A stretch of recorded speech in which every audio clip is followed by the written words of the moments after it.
안녕하세요. 오늘도 사연살롱을 찾아주셔서 감사합니다. 얼마 전 출산을 하고 한창 육아에 빠져 사는 30대 초보맘이에요. 저는 출산을 앞두고 이혼을 했어요. 그래서 현재 싱글맘으로 살고 있죠.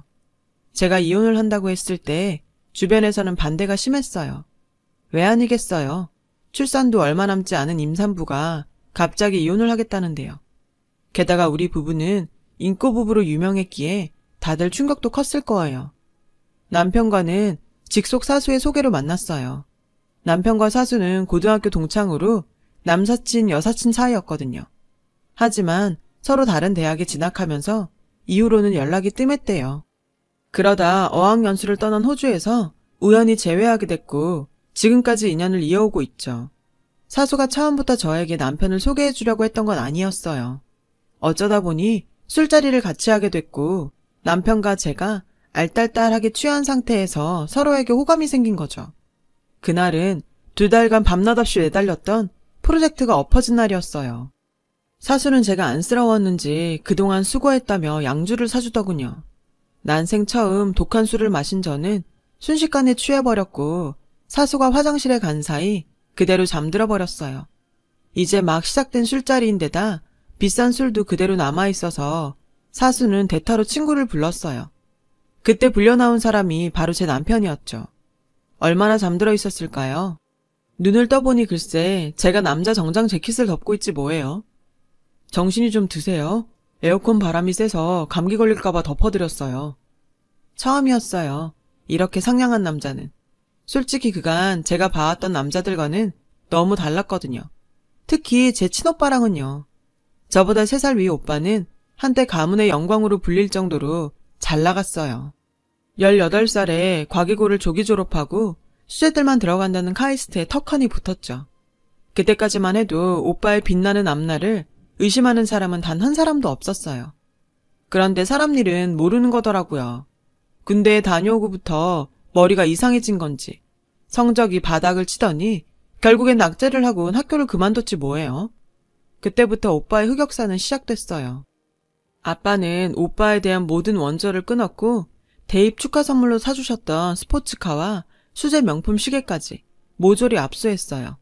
한동안은 엄마가 아빠 몰래 용돈을 주셨는데 그것마저 걸려서 얼마 뒤 완전히 돈줄이 끊기고 말았어요. 결국 오빠한테 남은 희망은 딱 한 사람, 저뿐이었죠. 평생 발밑에 두고 괴롭혀온 여동생한테 용돈을 받아 쓰려니 죽을 맛이었을 거예요. 그래도 어째요? 목구멍이 포도청인데. 그런 주제에 고마운 줄도 모르고 오빠는 틈만 나면 저를 괴롭혔어요. 30 넘은 나이에 창피한 줄도 모르고 손에 방귀를 모아선 제 입에 대질 않나. 툭하면 제 방에 들어와 치마가 짧다느니 가슴이 많이 파졌다느니 옷을 검열하질 않나. 바쁜 출근 시간에 방에 들어와 기껏 해놓은 화장을 휴지로 박박 지우곤 술집 나가냐고 성질을 내지 않나. 아휴. 아무튼 미운 짓만 골라서 해댔어요. 그뿐인 줄 아세요? 툭하면 말끝마다 지지배가 어디서? 란 소리를 달고 산다니까요.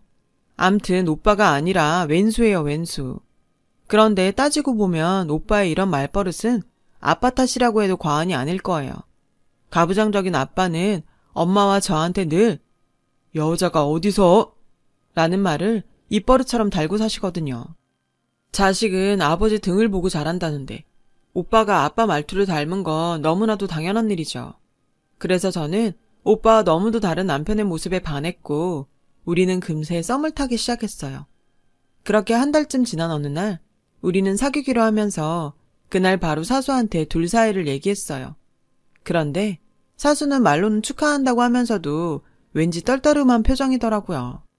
사석에서는 서로 언니 동생하며 지낼 정도로 친한 사이였기에 사수의 그런 반응에 솔직히 조금 실망했어요. 나중에 왜 그랬는지 이유를 듣고서는 이해가 갔지만요. 그렇게 1년 반 정도 연애를 한 우리는 농담 반 진담 반으로 데이트 비용을 아낄 겸 결혼을 하기로 했어요.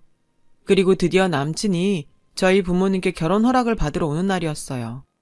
얼마 전 대학 동기들과 창업을 한 터라 매일같이 회사에서 야근을 한다던 오빠는 그날은 웬일인지 시간에 맞춰 집에 왔더라고요. 꼴에 오빠라고 신경이 쓰이긴 했던 모양이었죠. 부모님께서는 남친을 꽤 마음에 들어 하셨어요. 그리고 대망의 호구조사가 시작됐죠. 부모님은 살아계시는지, 직장은 어딘지, 형제는 몇 명인지 꼼꼼히도 물으셨어요. 그런데 그 와중에도 오빠는 눈길 한 번 안 주고 밥만 먹고 있지 뭐예요. 솔직히 서운하더라고요.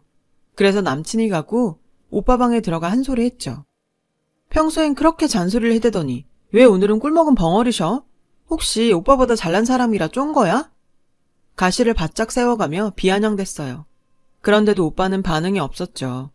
피곤하다며 나가라는 말뿐이었어요. 그때 방을 나갔어야 했는데 저는 끝내 하지 말아야 할 말들을 하고 말았어요. 나 결혼하면 그동안 오빠한테 주던 용돈 끊을까봐 겁나서 그러는 거야? 솔직히 말해봐. 그런 거지? 그지? 그러게 아빠한테 잘못했다고 빌고 아빠 회사에 들어가면 좀 좋아? 하여간 누굴 닮아 그놈의 똥꼬집은. 벤처 한답시고 엄마 쌈짓돈까지 가져다 쓰는 모양인데 제발 정신 좀 차려. 사업은 아무나 하니? 30 넘어 동생한테 용돈 받아 쓰는 거 창피하지도 않냐고. 그 순간 오빠가 벌떡 일어났어요. 그리고는 제 쪽으로 걸어오더라고요. 저는 오빠가 한 대 치려는 줄 알고 겁에 질려 뒷걸음을 쳤죠. 그런데 책상 서랍에서 열쇠고리를 꺼내 제 휴대폰에 걸어주지 뭐예요. 황당해서 오빠를 멀뚱히 쳐다봤어요. 오빠가 돼서는 여동생 결혼하는데 아무것도 못해줘서 미안하다. 대신 이거 대박 나면 그때 너한테 받은 거 10배, 100배로 갚아줄게. 그러고는 바로 침대로 가서는 벌러덩 들어 눕더라고요. 그런 오빠를 보니 괜히 울컥했어요. 지금껏 오빠한테 치여 산 게 억울해서 요 몇 년간 용돈 몇 푼 지어주며 엄청 생색을 냈었거든요. 조금 전까지도 오빠 가슴 후벼 파는 말만 골라서 했고요. 그런데 오빠는 저한테 오빠 노릇 제대로 못하는 거에 대해서 스스로 자책하고 있었던 모양이었어요. 내가 애냐? 이딴 걸 걸어주게? 그리고 잊었나 본데 오빠가 뭐 안 해줘도 나 결혼하는데 아무 지장 없거든? 그러니까 내 걱정하지 말고 오빠 일이나 걱정하셔. 저는 애써 아무렇지 않은 척 퉁명스럽게 내뱉고는 서둘러 오빠 방을 나왔어요. 더 있다가는 눈물이 날 것 같았거든요. 얼마 뒤 저는 시부모님을 찾아뵙고 인사를 드렸어요. 양가 부모님께 결혼 허락을 받은 우리는 본격적으로 결혼 준비를 시작했어요. 그리고 사수한테 청첩장을 드렸죠. 갑작스러운 결혼 발표에 사수는 많이 놀라더라고요. 정말 괜찮겠어? 혹시 나중에라도 자기 나 원망하는 거 아니지? 저는 그럴 일 없으니 걱정 말라고 했어요. 그런데도 사수는 여전히 뭔가 찜찜한 표정이었죠. 사수의 그런 반응이 내심 걸리긴 했지만 워낙 결혼 준비로 바빴던 시기라 솔직히 신경 쓸 여유가 없었어요. 결혼 준비를 하다 보면 한두 번은 다투기 마련이잖아요. 저희도 그랬어요. 사귈 때는 아무렇지 않았던 상대의 모습이 막상 결혼을 앞두고 보니 사소한 게 다 거슬리더라고요. 가장 눈에 걸렸던 부분은 바로 금전적인 면이었어요. 저희는 연애 기간 내내 데이트 통장을 따로 만들어서 비용을 똑같이 분담해왔거든요. 그때는 그게 편하기도 했고 헤어질 때 누가 더 썼네 덜 썼네 하지 않고 끝낼 수 있어서 그렇게 했어요. 물론 남친이 원해서 시작하긴 했지만 저도 꽤 만족하며 지켜왔고요. 그런데 결혼을 앞두고 데이트 통장에 남은 잔고를 정리하다 일이 터졌지 뭐예요. 100만 원이 조금 넘는 돈이 남았길래 그중 절반을 남친 통장으로 보냈어요. 그랬더니 남친이 계산이 잘못됐다며 17,500원을 더 보내라는 거예요. 솔직히 그깟 돈 더 줄 수 있어요. 그런데 헤어지는 것도 아니고 결혼할 마당에 그깟 만 얼마 덜 들어왔다고 이게 따질 일이냐고요. 그냥 넘어갈까 하다가 저도 짜증나서 뭐가 잘못된 거냐고 물었어요.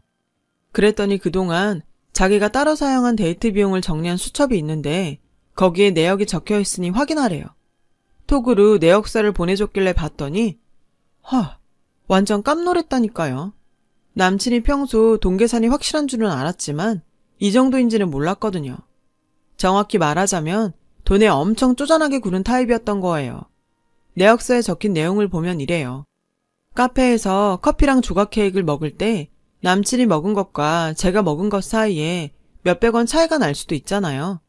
남친은 그것조차 따박따박 기입을 해놨더라고요. 언제고 자신이 덜 쓴 만큼 남은 돈에서 챙겨가려고 했던 거죠. 이런 말하기 뭐하지만 그 순간 남친이 정말 쫌스럽게 느껴졌어요. 이런 남자랑 결혼해도 되는 걸까 싶었죠. 맨날 몇백 원 가지고 싸우게 되지는 않을까 걱정이 되더라고요.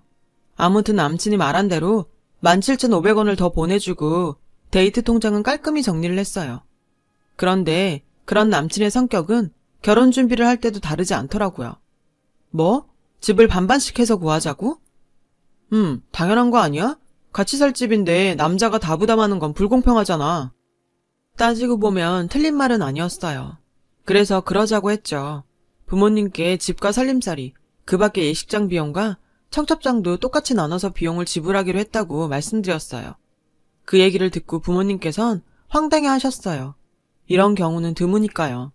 저는 부모님 세대와 우리 세대는 다르다고 한참이나 부모님을 설득했고 결국 두 분은 제 뜻을 따라주셨어요. 그렇게 우리 부부는 평등한 결혼 준비를 하고 식을 올릴 수 있었어요. 그 후로는 큰 문제 없이 결혼 생활을 이어갈 수 있었죠. 결혼한 지 1년쯤 지나 저는 임신을 했어요. 임신을 하고도 직장은 계속 나갔죠. 시간이 지나자 점점 배가 불어서 출산을 2달 남긴 시점엔 도저히 출근을 못하겠더라고요. 몸도 너무 무겁고 회사에 눈치도 보였거든요. 그래서 회사에 휴직서를 냈어요. 휴직은 이미 남편과 상의한 일이기도 했고 직면한 출산이 더 문제였기에 대수롭지 않게 생각하고 있었죠. 그러던 어느 날 사건이 터졌어요. 남편이 늦길래 먼저 저녁을 먹으려고 식탁에 상을 차리는데 마침 남편이 들어오더라고요. 그래서 아직 밥 안 먹었으면 같이 먹자고 밥만 떠오라고 했어요. 그런데 갑자기 남편이 제 밥그릇을 뺏어가는 거예요. 황당해서 멀뚱히 남편을 쳐다봤죠. 그때까지는 장난을 하는 줄 알았거든요. 그런데 뭐라는 줄 아세요? 자기야, 일도 안 하면서 밥은 먹으려고? 이건 내가 벌어서 내가 산 내 쌀이랑 내 반찬이야. 누구 맘대로 먹겠다는 거야? 있는 집 자식이라 너는 좀 다를 줄 알았는데 어쩜 이렇게 똑같니? 왜 이렇게 인간들이 하나같이 니 거 내 거 구분을 못해? 전 제가 잘못 들은 줄 알았어요. 자기야, 방금 뭐라 그랬어? 그거 나 들으라고 하는 소리야? 남편은 제 밥을 도로 밥통에 쏟아넣고는 싸늘한 눈으로 절 노려봤어요. 그제야 남편의 행동이 장난이 아니란 걸 알 수 있었죠. 남편은 제 어깨를 툭툭 치며 말하더군요. 야, 넌 내가 네 몸종으로 보이냐? 넌 집에서 쳐놀면서 어떻게 내가 번 돈으로 먹고 살 생각을 하냐? 양심 있으면 미안한 척이라도 해. 뻔뻔해도 정도가 있어야지. 자기야, 말이 좀 심한 거 아니야? 내가 일하기 싫어서 안 하는 거야? 맘삭인 몸으로 일을 할 수 없으니까 휴직을 한 거 아니야. 게다가 뱃속에 애가 내 애만 되니? 당신 애기도 하잖아. 근데 어떻게 이럴 수가 있어? 돈 가지고 쪼잔하게 구는 건 알았지만 정말 이 정도일 줄은 몰랐네. 치사해서 눈물이 날 지경이었어요. 너 바보냐? 내가 지금 너 놀고 먹는 거 가지고 이러는 거 같아? 잘 사는 친정은 뒀다 뭐 할래? 네가 못 벌면 네 부모한테 손 좀 벌리면 될 거 아냐. 니네 백수 오빠한텐 회사까지 차려주고 배부른 딸한테는 관심도 없는데 너는 화도 안 나니? 언제까지 네 오빠한테 뺏기고 살 거야. 집구석에서 TV 보고 밥차 먹을 생각만 하지 말고 가서 뺏어 오라고. 기가 막혀. 누가 그래? 아빠가 오빠한테 회사 차려줬다고? 그거 오빠가 친구들이랑 차린 거야. 그리고 자기 뭔가 착각하는 모양인데 나 아빠 재산에 관심 없어. 내가 벌어서도 충분히 먹고 살 수 있는데 왜 내가 그 돈을 탐내? 아빠도 나중에 전 재산 기부하신다고 했으니까 당신 일찌감치 꿈 깨. 그 말에 남편은 불같이 화를 냈어요. 누구 좋으라고 그 돈을 기부하냐며 길길이 날뛰었죠. 그 순간 이 남자는 제가 아닌 우리 집 돈을 보고 결혼했다는 걸 알 수 있었어요. 그러자 오만정이 다 떨어졌어요. 네가 원하는 건 우리 아빠 돈이었네. 진작에 말하지 그랬어. 그랬으면 너 같은 인간이랑 엮일 일도 없었을 텐데. 말해 뭐하니? 난 역겨워서 도저히 너랑은 못 사니까 우리 그만 헤어져. 저는 핸드폰을 챙겨 들고 일어났어요. 짐을 싸러 안방으로 향하는데 뭔가에 머리를 맞고는 그대로 정신을 잃었죠. 정신을 차려보니 남편이 걱정스러운 표정으로 저를 내려다보고 있었어요. 남편한테 도대체 어떻게 된 거냐고 물었더니 제가 선반에서 떨어진 머그컵에 맞고 기절을 했다더라고요. 머리를 만져보니 많이 부어 있었어요. 남편은 놀랐는지 울먹이며 말했죠. 자기야, 괜찮아? 다친 데는 없어? 난 자기가 잘못되는 줄 알고 얼마나 무서웠는지 몰라. 자기야, 내가 정말 잘못했어. 내가 잠깐 어떻게 됐었나 봐. 그렇게 말하면 안 되는데 정말 미안해. 요즘 업무 스트레스가 심해서 마음에도 없는 소리를 했어. 내가 미쳤었나 봐. 자기야, 나 이번 한 번만 용서해주라. 앞으로 내가 정말 잘할게. 응? 남편은 무릎까지 꿇고는 싹싹 빌었어요. 방금 전까지 서로 죽일 듯이 싸웠지만 그래도 남편이 절 위해 웃는 모습을 보니 서운한 마음이 조금은 풀리더라고요. 그래서 못 이기는 척 용서해 주었어요. 남편은 모처럼 솜씨 발휘를 하겠다며 주방으로 들어갔고 저는 소파에 앉아 TV를 보고 있었고요. 그때였죠. 요란하게 초인종이 울렸어요. 이 밤에 누군가 했는데 오빠더라고요. 오빠는 현관문이 열리자마자 씩씩대며 들어와선 다짜고짜 남편한테 주먹을 날렸어요. 순식간에 벌어진 일이라 미처 말릴 새도 없었죠. 오빠 왜 이래? 미쳤어? 저는 남편한테서 오빠를 뜯어내며 말했어요. 오빠는 여전히 분이 안 풀리는지 씩씩대고 있었죠. 영문도 모른 채 오빠한테 맞은 남편의 얼굴이 발갛게 달아올랐어요. 형님, 도대체 왜 이러십니까?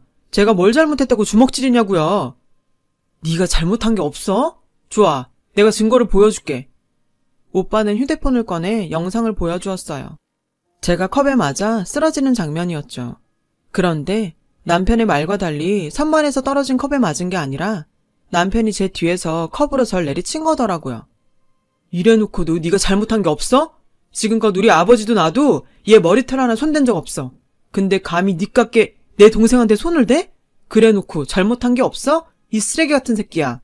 너 같은 놈이랑은 말로 할 필요가 없어. 경찰 불렀으니까 경찰서 가서 따지자고. 진영이 넌 일단 짐부터 싸. 이런 새끼한테 더 이상 너 못 맡겨. 그 순간 남편이 본색을 드러냈어요. 아이씨, 내가 뭘 그렇게 잘못했는데? 그러게, 누가 내 성질을 건드리래? 사위도 자식이라는데 한몫 떼줄 생각은 않고 전 재산을 기부를 해? 완전 미친 거 아니냐고. 남 줄 돈 있으면 살아보겠다고 애쓰는 나한테나 달란 말이야. 막말로 내가 얘 보고 결혼했겠어? 세상 물정 모르고 철딱선이 없는 애를. 난 잘못한 거 없어. 이건 전부 덜 떨어진 딸년 맡겨놓고 입 싹 닦은 니들 부모 책임이라고. 참다 못한 저는 남편의 뺨을 쳤어요. 도저히 가만히 있을 수가 없었거든요. 어디서 감히 우리 부모님들을 들먹여? 사지 멀쩡한 놈이 지가 노력해서 살 생각을 해야지. 어디서 거지근성이야? 각오해. 오늘 일은 절대 그냥 안 넘어가. 네 말대로 세상 물정 모르고 철딱선이 없는 나한테 어디 한번 당해보라고. 저는 있는 힘을 다해 악다구니를 쓰고는 그대로 기절했어요. 정신을 차려보니 병원이었어요. 오빠가 제 침상을 지키고 있었죠. 저는 오빠를 통해 지난밤 사건의 전말을 들을 수 있었어요. 결혼 전에 오빠가 제 폰에 걸어준 핸드폰 고리는 오빠네 회사에서 개발 중인 안심캠이었어요. 그 캠을 통해 오빠는 남편이 절 폭행하는 상황을 알 수 있었고 바로 저희 집으로 달려왔던 거죠. 제가 쓰러진 뒤에도 미친놈처럼 발악을 하던 남편은 결국 경찰에 끌려갔어요. 캠에 저장된 남편의 폭행 장면을 증거로 저는 폭행상해로 고소할 수 있었어요. 변호사 얘기로는 만삭의 아내를 폭행한 거라서 상황에 따라서는 실형을 살 수도 있다고 하더라고요. 나중에 사수를 통해 안 사실이지만 남편은 데이트 폭력 상습범이더라고요. 호주 유학 시절 사수의 룸메이트와 사귈 때도 상습적으로 폭력을 휘둘러서 조사를 받은 적이 있었더라고요. 결국 그 일로 어학연수도 못 마친 채 도망치듯 한국으로 돌아온 거였고요. 전 여친과도 처음엔 사이가 좋았대요. 하지만 관계가 깊어질수록 남편은 금전적인 부분에 집착을 했고 툭하면 돈 문제로 다투다가 결국엔 폭력을 휘두르기 시작했다더라고요. 다음 날이면 선물을 내밀며 용서를 빌었고 그런 일이 반복되면 될수록 폭행의 강도는 세졌대요. 제가 남편과 사귄다고 했을 때 사수가 떨떠름했던 것도 바로 이 때문이었죠. 걱정스러운 마음에 언제 얘기를 해야 하나 틈을 보고 있었는데 시간이 지나도 별 문제가 없자 안심을 했었다더군요. 사수는 진작 얘기했더라면 이런 일은 없었을 거라며 미안해했어요. 얼마 전 저는 출산을 했어요. 3.2kg의 딸이었죠. 다행히 뱃속의 아이도 저도 별 탈 없이 순산할 수 있었어요. 오빠는 제 딸이 자기를 닮아 예쁘다며 조카 바보의 면모를 보이고 있죠. 남편과는 아직 소송 중이에요. 양육권과 친권은 문제없이 받아낼 수 있을 것 같아서 큰 걱정은 없지만 그래도 하루빨리 소송이 끝나서 남편으로부터 완전히 벗어나고 싶어요. 아직도 그날의 기억이 지워지지 않아서 여전히 악몽을 꾸거든요. 처음에 연애를 시작할 땐 죽고 못 살던 남자가 이렇게 지긋지긋해질 줄 누가 알았겠어요. 참, 이번 일로 오빠는 아빠한테 인정을 받아서 통 큰 투자도 받을 수 있었어요. 오빠는 투자를 받은 것보다 자신이 만든 제품으로 저를 구할 수 있어서 다행이라고 했어요. 늘 절 괴롭히기만 했던 오빠가 눈물이 범벅이 돼서 제 침상을 지키던 모습은 죽을 때까지 잊지 못할 것 같아요. 역시 피는 물보다 진하다고 우리 오빠 화이팅입니다. 긴 사연을 들어주셔서 감사드립니다. 여러분, 사연 댓글에 응원과 현명한 조언 부탁드려요. 좋아요와 구독은 저에게 큰 힘이 됩니다. 오늘도 좋은 일 가득하세요.